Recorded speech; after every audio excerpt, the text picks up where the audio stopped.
1 horsepower. Hi, I'm George the Antique Nomad. Come with me as I wander the country in search of valuable vintage, amazing antiques, and cool collectibles. We'll buy, sell, and trade at antique malls, shops, and shows, estate sales, flea markets, thrift stores, anywhere people go to find really interesting things that just aren't made anymore. So come on, let's go! Good morning, welcome to Highway Sale Fun. I'm George the Antique Nomad and we are back on another adventure. Today is the Highway 6880 sale. We're going to cover as much of that as we get through, just depending on what we see and what shiny objects stop us along the way. So let's go. So we're just east of Hopkinsville, Kentucky, and this is the beginning of the Highway 6880 sale for me. We're actually kind of entering it in the middle. And this area, I was at this sale 2 years ago, and they have all these sheds where people store up things all year in anticipation. And since this was delayed and last year it rained, they should have a good supply. So let's go see what they've got.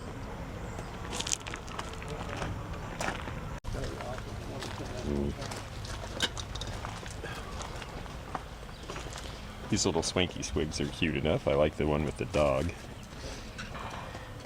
And we'll see. This guy is a pro, so we'll see if his prices are anything I can afford. But this is jadeite and the charm pattern, which is the square. I always like that. 10 on that big bowl. Okay. Big bowl. No cracked or chipped.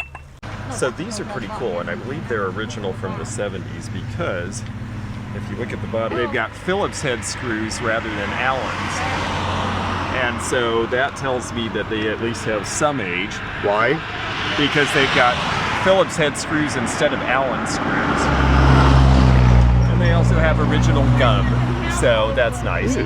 But I think these actually probably date to the late 70s or early 80s, and I'm interested. This is the sort of thing that sells well in Palm Beach, and I'm going to be in Florida doing shows pretty soon.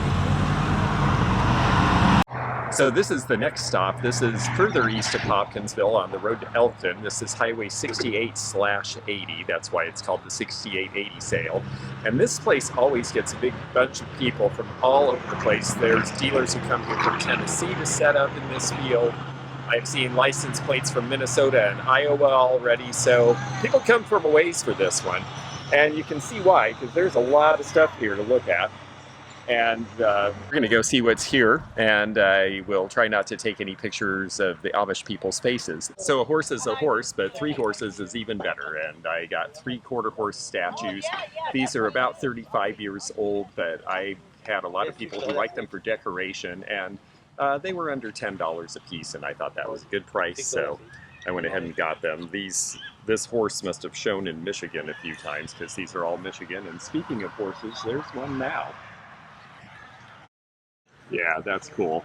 Yeah, the Amish come out to these things because they buy a lot of practical home use items that are not electrified, that are old and vintage, and cast iron kitchenware, farm tools, that sort of thing. So we do see a lot of Amish pull in, and there's always one in this particular field. I just love that about coming here. And there they go. 1 horsepower.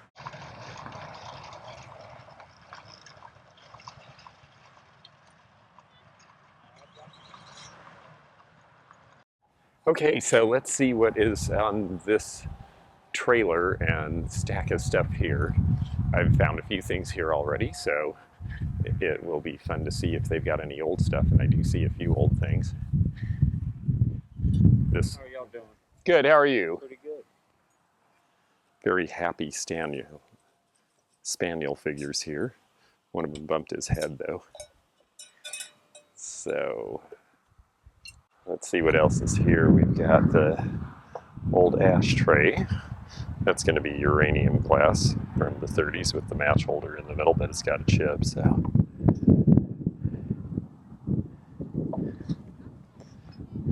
Old concertina. It's kind of lost its bellows, but those are neat.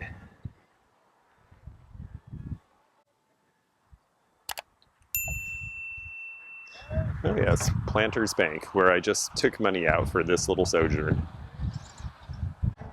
The big friendly bank, they're not too big, they're pretty small and local. I like that about them. So this is a good kitty because it's a tiger and it's got rhinestone eyes and it's a planter. It doesn't seem to have any chips or cracks or breaks, and it's $10. And yes, it does have to be checked closely. See that right now? Yes, it is actually, and that's a good thing because it's not broken. And yep, it rings correctly when tapped. You want to be gentle tapping. These are just little, actually it's just dirt or talcum powder or something else. So yeah, that's a winner. And then this is cool because this is Viking. Just a cute little piece, small caddy for whatever, and it's $5, and I like the color. Candle, yes. Could definitely be for a votive candle. They have some other cool stuff here. We'll have to see what else. Yep, I see a lot more glass in China, and there's definitely collectible patterns, and this is one that I'll point out just because it's such a happy green and it seems almost fluorescent by itself. This is by Payton City, and this was out of West Virginia, and they did these really bright transparent colors, and so you can usually spot their stuff a mile away. They did a pink that also seemed to glow like that. And it's got nice waves. It's good quality. It was a little better than regular depression glass. They tended to make a heavier product, and this one is priced at $25, which is a fair price for what it is. But I'm going to leave it. Okay, so I'm going to move on past all this furniture because I bought 2 stools, and that's about all the room I have in the car for furniture, I think. And see what's down here. I love how they just have all this stuff laid out in big piles on tables, and they just pull in a trailer and that turns into the display. Hey, how you doing, sir? Yeah, how much butter turn? We got $100 on us, sir. Having a horse day today. This is carnival chalkware from the 1930s or 40s. These would have been prizes that you would win for, you know, shooting gallery games and stuff like that. And then the felt tiger, I remember seeing lots of these when I was a kid in Southern California. They were very popular. The funny thing is they're made in Japan. Hey, how are you? Okay, well, I had to get this because I remember when I was a kid, they were considered really cheesy and tacky and bad. And this one even has the box. It is, and it says right on it, you can put it on your TV, you can put it on your table, or where I would see them as a child was in the back of people's windows in their cars. And there he is in all his glory. Made in Japan about 1970, and his head bobbles around and he's in good shape. No one put him in the car. You almost never see these to bleach them out exactly. The felt would go bad, they'd fall off. So I haven't seen one of these in the wild ever, actually, in this condition, so I was excited about it. So tigers and horses seem to be my theme today. We'll look for more tigers and horses. Yeah, all right, let's see what's down here. I almost want to run, it's so exciting. I'm doing well so far. I got a Weller vase, I got a Joseph figurine, and they're deep in the bag. And oh, there's a horse of another color. Gosh, that's a 64 Impala 2-door, and it's chugging along somehow. It's quite a rust bucket, but you know, if it still runs, that's pretty good after 50 some years. It's older than I am. I'm still running, and so is it. Okay, so who can tell me what's wrong with the Barbie and Ken's Star Trek? First of all, we'll turn it around so you can see there's your fearless leader and Spock together with them. But when you turn around the back, tell me what's wrong with this picture. Is it that Barbie is wearing the red of death because everyone who wore red on an away mission in Star Trek dies? Or is it because Ken is shooting at her? This was considered not really great after people contemplated it for a minute. This was not set up very well. So these actually are a little bit collectible because of that, even though they're newer. I had to get this because I've never seen it before. It's brush pottery. So it's a planter and it's a car, and it looks like a 1940s car. It's brush pottery. Brush pottery had this particular USA scroll, and that's how you can tell, because it usually doesn't say brush. They were an offshoot from McCoy. There's a whole bunch of stories about the various McCoy companies and how they all got together and came apart, and Brush was an offshoot of one of those, and I just thought it was really cool. So we'll find out about it because I liked it. So in the background, and I'm going to zero in on it a little bit here, is a big monument that looks like the Washington Monument, but that is actually the monument to Jefferson Davis. This is near Fairview, Kentucky, and this is where he was born. It's interesting because it's in the middle of Amish country, and it is also next to this flower and produce market. And I have been up in that tower, and it's quite a nice view from a long distance. It's obviously controversial because some people think that he should not be lionized, but it's there and I had to see it, so I did. And then we have a very beautiful thing in front of us here, and that is a bunch of rows of lovely flowers, because along the 6880 sale, you will see all sorts of things for sale. And this particular place that we're in is a produce market. And they are having an auction today, so we're going to take a moment to take a picture of that for you as well. So here you see rows of produce in the auction barn. We're not going to get too close to filming the people just because there's a lot of Amish here and they don't care to be photographed. But this is the Fairview Produce Auction. And there are the parking spaces for the Amish buggies with the silo and the farms in the background.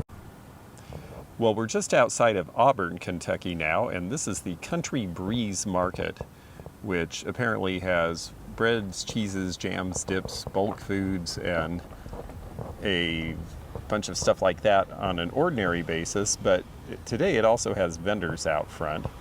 Now, a lot of them seem to be selling things that they made, but it does look like there might be some old stuff in there, so we'll slow down at least enough to take a look. See a lot of tools, a lot of handmade signs and craft items. Over here there's some old stuff, but I honestly don't see anything that really looks old. We've got a guide here that tells us when there's old stuff in a lot of these places, so I think we'll move on to another spot. This is definitely farm country, and if you notice something about that farm, you'll notice it does not seem to have any electrical lines. The Amish do not typically use electricity. If they buy a house that already has it, then it's considered okay to leave it, but they don't build houses with electricity. Well, this place is also an estate sale, it says, or yard sale / estate sale, something like that. So we're going to take a look and see if there's anything in this old house. First of all, we'll check out the outdoors and see if there's anything on the trailer here. I see an old birdhouse I like, and it looks like they've got just sort of random stuff in the garage. But you know, every so often, random stuff in the garage turns up something old that's been overlooked. So I always do look, even if it doesn't look like anything on the surface. But I have to say, I think they've juried this one pretty well. This really does look like sort of the land of leftover glassware and forgotten vases and things like that. So we're going to go inside and see if we see stuff that looks a little better. Here's a big old anvil. Those are pretty popular now. And a big old hanging scale with a weight. An old pitcher pump, but I have one of each of those. And here's a potato seeder, but I've got all of those things in stock currently. I do not have a horse collar or these plows. And the thing that's actually really neat looking that people are really enjoying these days are these old parts sorters from hardware stores. These have become pretty collectible. A lot of people are using them as store displays now. Ford tractor parts catalogs. Old parts catalogs actually are pretty collectible, but they want $25 for that, and that's top dollar in my opinion. Some old military stuff, including the big old US marked 1961 big old pack. Well, here's inside so far. It's a cute little old house. Smells like Grandma lived here. And I see one thing over here. This diamond point is Indiana glass, but it's a nice blue color. That might appeal to somebody. It's from about 1970. The color really is the thing, but I see a chip on it, so that scotches the deal as far as I'm concerned. And here's a room full of various and sundry.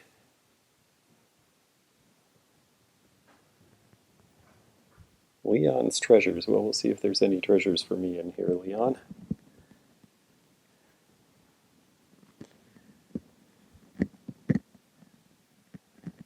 The blob that ate the escutcheons. Bunch of little kids' toys, figurines, just a lot of little this and that in here. Sometimes you'll find stuff in piles of this and that, and here is a piece I like right there. The genie bottle. This is the original one that they used to pattern I Dream of Jeannie's house from, because it doesn't have a handle. And I have a feeling that they are not going to care about the price on these, but they sell pretty well, so I'm going to ask about it. Ooh, missed a note there. Could be because I have him on paper. But he does work. And he has his musical bass. These are often missing, so I think I'll ask about him too, because barware people love this old kitsch. So while I'm thinking of it, please comment in the space below here and also hit the thumbs up button to like this video. If you haven't subscribed, click the subscribe button below. Also hit the bell below to be notified of new videos coming every Monday and Wednesday at 8 p.m. Eastern. And thank you so much for following along. Let's go back to this video. Okay, well, I am really having some fun now. This little room here is just crazy full of weird stuff. No one's going through it. I have a box already. We'll see what they want for stuff.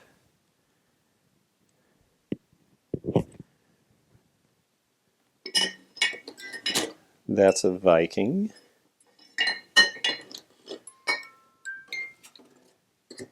Here's a poodle. This is Orland's pottery from Japan, 1960s, but people are crazy about poodles now. And then over here I see a really fantastic, buried under this box, Florida flamingo tourist lamp. So I'm going to definitely see what they want for this stuff. This is why I like estate sales, because you never know, especially when it's a big unsorted mess. Oh wow, the little wall things. I'm glad you noticed those. I didn't even see those. Those will have to go in the pile. But I did notice in here, with a bunch of stuff, is a very greasy, messy looking, but absolutely Italian 1960s glass piece that I have a feeling they're not going to want much for. He said his dad went to estate sales and bought all of this, and now this is the estate sale, so I think this might end up being a bargain. That's a really good piece. So we are in Auburn, Kentucky, and I just had to show you, they make critters out of hay bales. This is the third one we passed. There was a chicken and something else, and now the elephant. The elephant is my favorite of all. Oh yes, the other one was a cat. Okay. So yeah, that is just something I've never seen before. I thought that was fun. Something special for Misty at Thrifter Junker Vintage Hunter. Hey, I finally got that right again. Oh, a happy clown. Hi, Misty. See the clown? Misty loves clowns. In fact, you should all send Misty a clown. She would love that. Misty will never talk to me again if you all send her a clown, so don't actually do that. Here is the South Union Hotel, and South Union is actually an old Shaker village. There are very few Shakers left alive today. It's a religious sect that's pretty much gone by the by. But Shaker boxes, which people are familiar with, which look sort of like firkins in the way that they're assembled, are very popular collectibles, and the Shakers are the ones who came up with that style originally. This area is part of a much larger compound of old Shaker buildings that are left. There are a couple of other Shaker buildings left in this town, which we'll show you in just a moment. Here's another one of the old Shaker buildings. The Shakers came to this area, I believe, around the 1870s. It's a beautiful day for this. It's a little later than this is usually held. Everything was delayed, and a lot of these are held in hotter weather, but it is just perfect today. out in farm country in rural Kentucky, and there's been a lot to find. I'm very excited about some of the things I bought. Well, I have had a really great time shopping on the 6880 sale today. The highway sales are so much fun, and that last estate sale was really good. I spent $80 and I got a lot of really cool stuff, and I'll have to show a little bit more of that here in a moment. Well, I love shopping estate sales because you really do get good bargains a lot of times, especially near the end, if there's anything left. And this one had a whole room of little junk that you got to see me in. And I showed you some of the bigger things I got, but let me show you this little pile. This is a total of $30 worth of purchases, which means I paid just about $1.25 a piece for them. So you can't go wrong at those prices. And it's an interesting assortment of things. The ballerina plaques are going to be from about 1960, and they're just cute decorative chalkware, probably worth about $7 to $10 for the pair. The patrol is a little cap gun. I like that it had a wood stock on it, so that's going to be 1950s, and it had its holster. These sell usually $15 to $18 from that era, so that's a good price. This is a little compass, but on the back it actually has advertising for Dr. Scott's electric brush. Electric was a word used really when electricity was just dawning to mean more like exciting, it's revolutionary, that sort of thing. Electric is not necessarily anything to do with having been electric at that time, because that's from about 1890. This is just a cute little pill box, again for $1. I didn't think I could go wrong. I do have collectors for pill boxes. It's got a nice little red rhinestone, and that should sell for probably $7 or $8. And then this is rather nice. This is a perfume locket. So it hangs like this on the pin, and then when you unscrew this cap, it actually will have a little dauber in it if I can get it to go that far. It's a big, long thing. They did not want this one to leak. Well, somehow, there we go. There's the little dauber on it. And you just dab a little bit on your pressure points and then smell great all evening. So this is from the 1950s, or maybe even a little earlier, and this should sell for about $15 to $20. The razors are various eras. This one's from about 1912 when they first started doing safety razors. It's got this big area here for your mustache so that you don't actually shave your mustache off if you didn't mean to. This one's the most recent. It's from the early 60s with this slanted end. It is actually worth about $10 or $12. That's kind of a typical price on these old safety razors. Couple little pocket knives. This is from the Knoxville World's Fair in 1982. It's got the logo in the middle there. And then this one is just a little vanity one that you would take around to do nails and little jobs, and this is from about 1920. I've got some little points here. These do appear to be real because the riffling goes both directions. It's not all just chipped in one direction, so I believe these are things that were probably found in their farm there in central Kentucky. Little tape measure. This one's from a haul at the Baptist Assembly. I'm not sure that there'll be as much a call for that as there are for some of the little advertising ones, but they're cute and they're retractable from the 40s. And that should be something that somebody will want. Now this is pretty good. This says in German, World War 1914 to 1918. And on the back, when you flip the bullet over, it says made by Germ Priz. So a German prisoner made this sometime during their imprisonment during the war before they were sent back home at the end of the war. And this is called trench art. So they basically used a bullet shell and whatever piece of copper they could get and hammered and etched this. This is pretty interesting to trench art collectors, and this should sell for probably somewhere in the $25 to $35 range. So for $1, I was pretty happy to find that. This is a Vernon Kilns ashtray, and those are various scenes of Kentucky. I just sold the plate for $10. I think the ashtray will go for $6 or $7. There's a bunch of horse brasses. Now these are not wildly old, these are more decorative. They're based on the old English horse brasses that go back all the way to, Lady Godiva riding the horse. I'm sure that must have chafed. Anyhow, The horse brasses, even for decoration, sell for $5 or $7 each. And last but not least, I got this because I recognize this bank. I believe this is an Idaho credit union, so a little closer to the Northwest, which is where I'm headed. You can bank on us for savings and loans. From the 70s, it was only $2, and you know, I just like old advertising stuff. So there were a bunch of fun little things from that estate sale, and I hope you've enjoyed this experience with me. And now we're going to go get a sneak preview, at least, of the roller coaster yard sale, which is another, I think, 100-mile loop on the Cordell-Hull Highway. Cordell-Hull was a big muckety-muck under FDR, and one of the things he got put through was this highway that was to link the Smoky Mountains with Mammoth Cave. And it's called the roller coaster highway because I guess you go up and down a lot, so I'll be curious to see what the terrain is there. We aren't going to have a lot of time to shop it. We're just getting an initial impression to see if it's something that we'll go back to next year. And so I'm looking forward to seeing what's out there. We're on the Cordell-Hull Highway, and it's the roller coaster yard sale for obvious reasons. You can see that there's a lot of up and downs through here in the sinkhole part of the state, not too far from Mammoth Cave.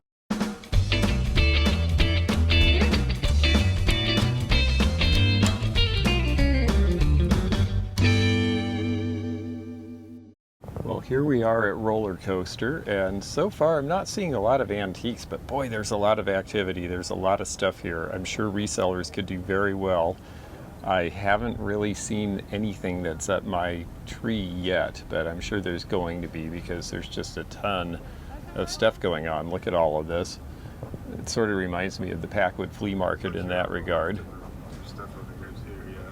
And then on this side, so yeah, the roller coaster yard sale is really something, but I don't know whether it's something for me. I have not seen a whole lot that falls into the range of what I buy. Lots of new stuff, lots of used clothes, lots of very basic household stuff kind of over and over.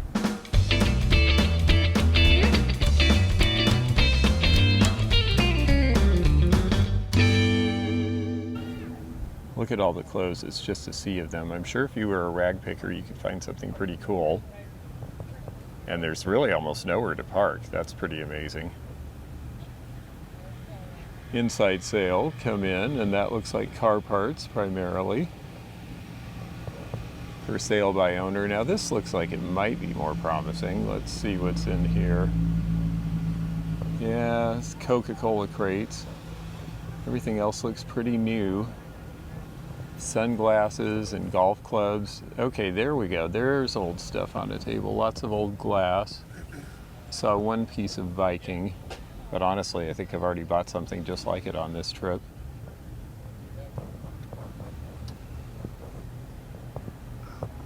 Fun doing the, oh yes, pork rinds. That's been a topic of conversation all day.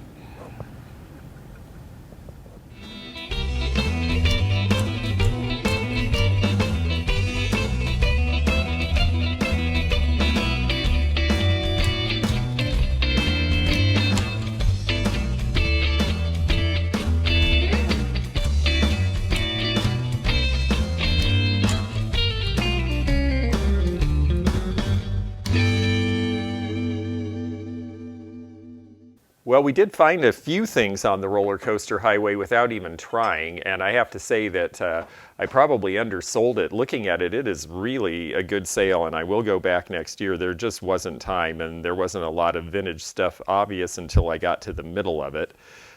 This little guy I got, though, he's cute, and he is Viking glass, believe it or not. They did these little flat paperweights in the 1970s based on Swedish style. Viking always liked to ape the Scandinavian glass producers, so this is just a really cute little hippo. I think I paid under $5 for that. And then I got the parrot for $2. This is going to be 1940s American, not sure who the maker is. Don't know that it even matters because it's really about cuteness factor, and he's got that for sure, so that will definitely sell down in Florida. The squirrels are the babies that go with the mama, and this is Miller Studio chalkware. but the 3 of them were only $1.50 for all 3, and I thought, well, at some point I'm going to find that mother squirrel looking for her babies, and then I will have them. And then last but not least, this is Dugan glass. Now you see this swan dish a lot in various colors. It was very popular in their line about 1930. Well, of course, I don't know why I called it a swan. It looks more like a dove, but you get the idea. It's a Boyd. Look at the color. It's a transparent green. It's a little different than the yellow green that you see with the uranium glass. It almost looks like it should glow right now without a black light. And that does not necessarily mean it does. You have to test this stuff to make sure, because it really depends on the chemical batches they put in. But I just thought the color was great regardless. And here in front of the orange hay bale tiger, it's George the Antique Nomad signing off for now from the highway sales in Kentucky. I'm so glad I got to bring you this experience, and I can't wait to see you again with more adventures from the world of antiquing and vintage. So bye-bye for now and have fun. Thanks for joining me again in the fun and fascinating antique community here where online meets the real world. Please click the subscribe button below. Click the bell to be notified when new videos upload. Leave a comment below and hit thumbs up to like this video. Links to our online social media daily posts and our items for sale are in the description. This is George at the Antique Nomad. Bye for now.